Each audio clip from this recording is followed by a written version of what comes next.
The city of Syracuse is moving closer to finalizing a deer management program to combat ticks and Lyme disease. Syracuse Mayor Ben Walsh expects an announcement of a strategy by June 1st. Meanwhile, the Onondaga County executive has his own sense of urgency. As News Channel 9's Nicole Somavilla shows us, a tick bite can happen to anyone.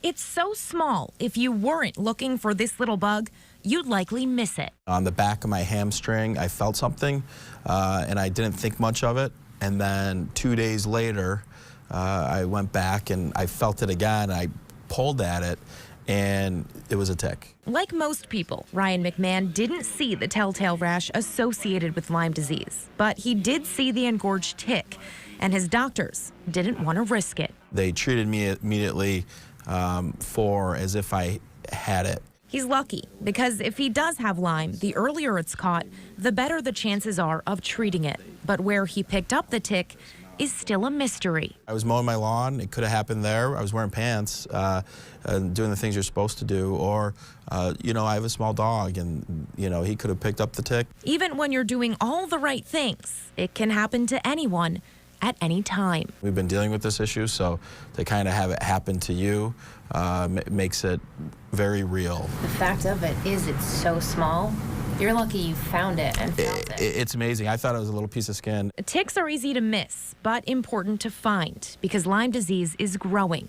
The CDC estimates more than 300,000 cases every year. And in our area, it's becoming harder to manage deer and ticks. As you have urban neighborhoods that then have natural habitat and vegetation that gets more like rural areas, that's where the deer are overpopulated. Which is why it is so important to use repellent. Wear long pants if you are on a trail. You can even tuck them into high socks. And of course, check for ticks. Check yourself, your kids, and your pets. Now, McMahon's tick has been sent out for testing. Doctors kind of encourage that to kind of get a better idea of what they might be dealing with and what the tick might be carrying. But Christy, we know this is the time when people are heading outside more, and we really have to be cautious and paying attention and looking for ticks. So many of us were outdoors today, the unofficial start of summer. Let's talk about the timing of this. Does the time it take to find a tick impact your chances of getting a tick-borne illness? Or, I mean, as soon as you get bitten, do you get the disease right away? How does that all work? Christy, it's really interesting. So, of course, the earlier you find it, the better. But the CDC says the risk of getting Lyme or other tick-borne diseases is actually pretty low if you catch the tick within the first 36 hours. But they're really small and hard to find. And after 36 hours, they start exchanging that fluid back and forth into your body.